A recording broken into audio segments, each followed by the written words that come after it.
Précédemment, dans Cartel Nord. Le business de la drogue tourne à plein régime à la paternelle. Yoda, c'est le plus gros point de la cité, des 4 plans. 4 points de deal, 4 équipes de trafiquants différents, mais à ce moment-là, cela ne pose aucun problème. Autour de 2019, le point de deal du MAGA change encore de main. Karim Arat, dit le rent, ou rent en plan, développe le business et devient vraiment un acteur qui compte. À la cité de la paternelle, les cartes sont rebattues. 4 points de deal, presque 100 000 € de chiffre d'affaires par jour. Début 2020, la paternelle est une mine d'or pour les narcotrafiquants. Le business tourne à plein régime, mais rapidement, tout vole en éclats. Point de deal convoité, chef de réseau contesté, une guerre de territoire éclate à la paternelle. Dans ce 3e épisode, récit d'un conflit sans merci. Alliance, stratégie, trahison, l'acte 1 de la guerre de la paternelle. On a rompu une sorte d'entente cordiale à la paternelle. Un nouveau personnage clé apparaît donc à la paternelle. Bienvenue dans Cartel Nord, une plongée inédite dans le trafic de drogue marseillais. Un podcast original, La Provence.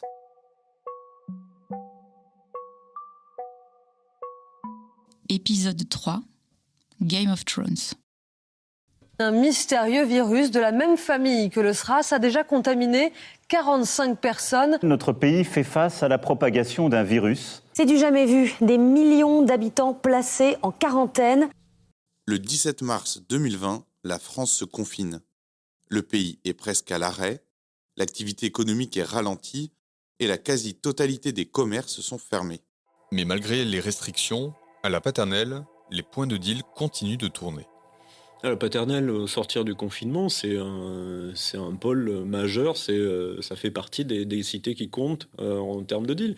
Florent Bonnefoy est journaliste au service faits divers de la Provence, spécialisé dans les affaires de narcobanditisme. C'est monstrueux, ils ont survécu au confinement, rupture d'approvisionnement, ils n'ont jamais manqué de produits, leur produit il est réputé pour sa qualité, ils sont sur un nœud logistique, ils ont tout ce qu'il faut. Déjà réputé, le trafic à la paternelle change d'échelle et se fait connaître au-delà des murs de la cité. Et c'est surtout le très rentable point de deal de Yoda qui en profite. Dans sa chanson Guadalajara, sortie en décembre 2020, le rappeur marseillais Jul fait directement référence aux produits vendus sur le point de deal du bas de la paternelle, le point de deal de Yoda. Début 2021, 4 points de deal quadrillent donc toujours le terrain à la paternelle. Et depuis la reprise en main du plan du Haut par un trafiquant de la cité voisine de Bassins 2 ans plus tôt, rien n'a vraiment changé. Au printemps 2021, on a toujours à la paternelle les Yoda sur le plan du bas, celui de la Fontaine. En haut, on a probablement le Rent-en-Plan qui a récupéré le MAGA. Et les 2 plans au milieu, le Vieux Moulin et le plan du milieu, gérés par des équipes affiliées au clan des Blacks. Mais cet équilibre entre les gérants des 4 points de deal ne dure pas. Et encore une fois, les problèmes viennent du MAGA. Depuis 2019, le gérant de ce point de deal agit en fait pour le compte d'un autre caïd de Bassins, alors en prison. Il fait tourner les affaires en attendant sa sortie, et en 2021, justement, ce dernier sort de prison et veut récupérer son business.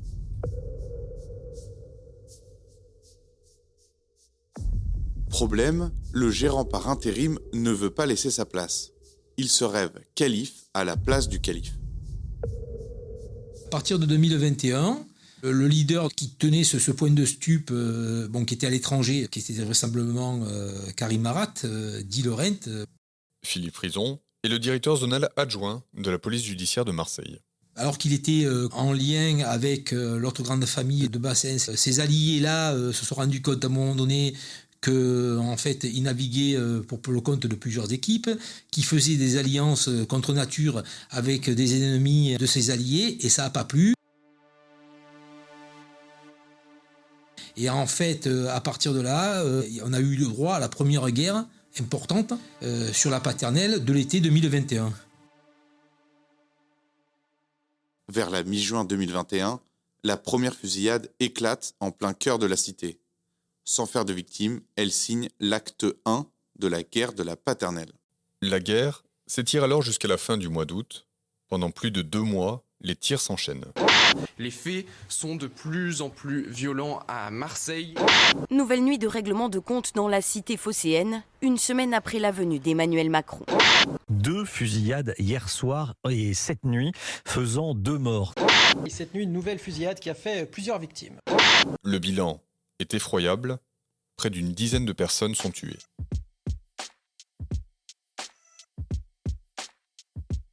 Tous les points qui sont tenus par le même caïd, le même rond-en-plan à Marseille, sont attaqués et vont finir par changer de main. Et en 2 mois, rond-en-plan est écarté du paysage marseillais. Écarté du business de la drogue, le narcotrafiquant est arrêté peu de temps après. Le 14 novembre 2021, il est interpellé à l'aéroport de Casablanca, soupçonné d'être impliqué dans 4 règlements de compte en bande organisée, pour un total de 7 morts sur fond de trafic de stupéfiants. À l'automne 2021, un nouveau personnage clé apparaît donc à la Paternelle.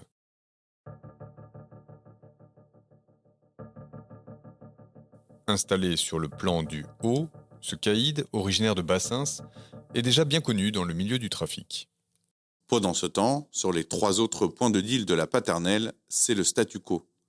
Mais ce calme relatif ne va pas durer longtemps.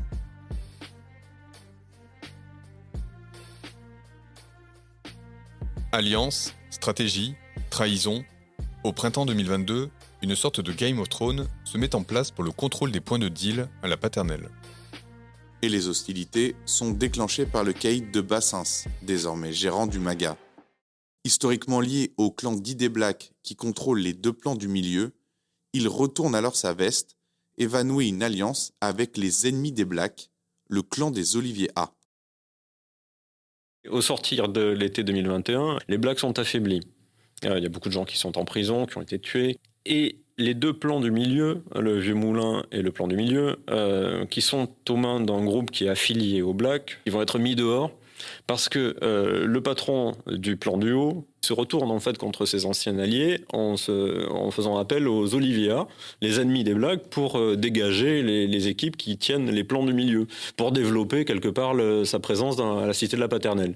Donc on a rompu une sorte d'entente cordiale à la Paternelle. Les plans du milieu qui étaient relativement neutres et plutôt proches du Haut se font dégager avec l'aide des Olivia, manifestement à la demande de la nouvelle équipe de Bassins. Au terme de cette OPA hostile menée par le caïd de Bassins, le clan des Blacks est contraint de se retirer de la Paternelle. Et pour éviter toute forme de concurrence directe, il s'assure que personne ne reprenne les 2 plans du milieu. Et chaque fois qu'il y avait des tentatives de réouverture des points de stup entre les deux, ça donnait lieu à des tentatives d'homicide volontaire ou des homicides volontaires. Sur des gens qui voulaient tenter de venir prendre le point pour vendre tout ça, mais également sur des clients. Les clients venaient entre les deux gros points et on subissait des coups de feu, et notamment des coups de feu venant du haut de la cité. Donc plutôt en lien avec les gens qui tenaient le point des magasins. Au début de l'été 2022, il n'y a donc plus que 2 équipes de narcotrafiquants en place à la Paternelle. Les Yoda sur le plan du bas et l'équipe venue de Bassins sur le plan du haut.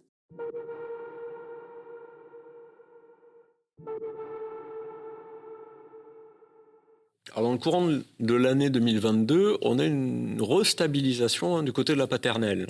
Mais on a un peu écrémé. C'est-à-dire qu'il y a toujours le plan du bas, Yoda, qui fait toujours ses affaires. Le plan du haut, qui est entre les mains de Bassins. Les points du milieu, ça devient presque une zone démilitarisée. Et c'est surtout pas très stable. Au milieu, c'est pas très stable, mais ça tourne pas très bien, alors que le plan du haut et le plan du bas font leurs affaires, et surtout le plan du bas.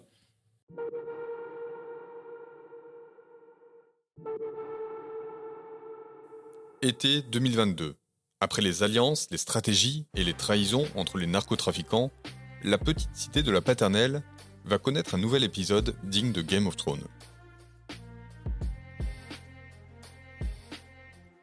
Et cette fois, la police en est l'acteur principal. Pour assécher le trafic, elle va installer un barrage en bas de la cité. La préfète de police et le commissaire du Nord de l'époque qui ont une idée. Et, on va condamner une des entrées, la principale entrée au principal drive, on va dire, où on sert le client en stup directement au volant, comme ça peut se passer dans un supermarché. On va bloquer l'accès aux voitures par l'entrée sud, donc par l'entrée qui dessert la fontaine et ensuite qui serpente dans le quartier. Et pour ça, on va poser des GBA, des blocs de béton armés. En gros, c'est d'énormes blocs de béton qui sont posés au beau milieu de la chaussée au petit matin, sous protection de la police, avec la participation du bailleur. Je crois que c'est même le bailleur qui installe ces blocs-là. Un jeu du chat et de la souris s'installe alors entre la police et les gérants du point de deal du bas, celui des Yoda. Et ce jeu du chat et de la souris, Florent Bonnefoy l'a suivi au premier rang. Ça se fait à l'aube, les dealers découvrent ça. Ils essaient de s'adapter un petit moment, mais on sent que très rapidement, ça les énerve. J'ai des dealers à l'époque qui me disent « Bon, non, mais c'est bon, on perd 4 000 € de chiffre d'affaires sur le plan du bas.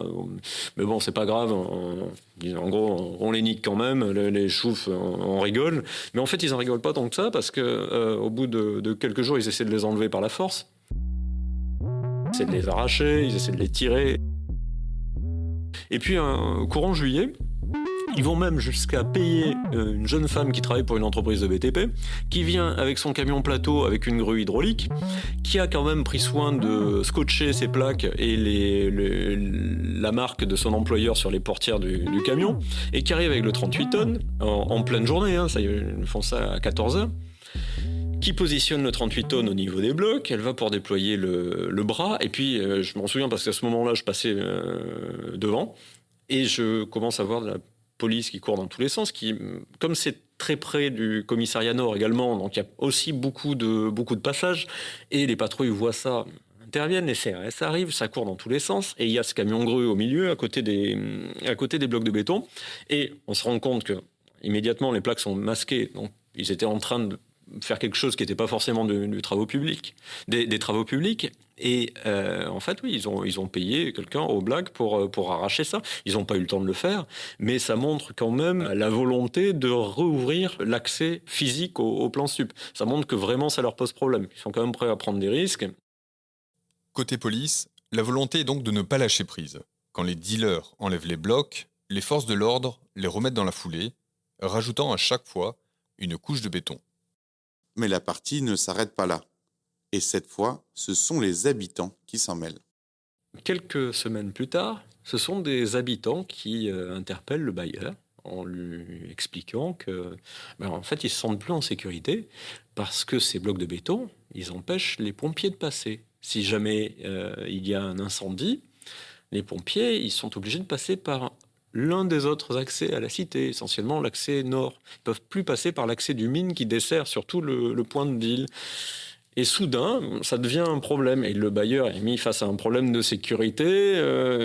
Il est obligé de les retirer lui-même.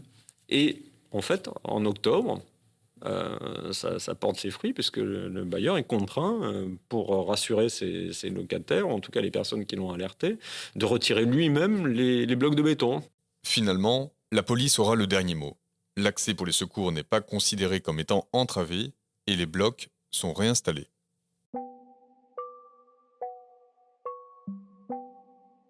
Fin 2022, malgré ces blocs de béton, le point de deal du bas, celui de Yoda, continue de tourner et de faire le plus gros chiffre d'affaires de la paternelle. Un business qui attire forcément la convoitise. Après s'en être pris au plan du milieu, le caïd de Bassins jette désormais son dévolu sur le plan de Yoda. Et très vite, les hostilités sont déclenchées. À partir du moment où le point du haut a attaqué le point du bas, c'est là que la guerre a été déclarée. Ça couvait depuis des mois, et là, ça a été l'élément déclencheur. Et à partir de là, Marseille s'est enflammée.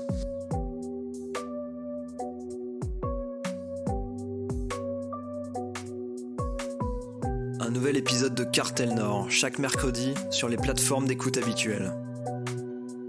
Cartel Nord est un podcast original La Provence.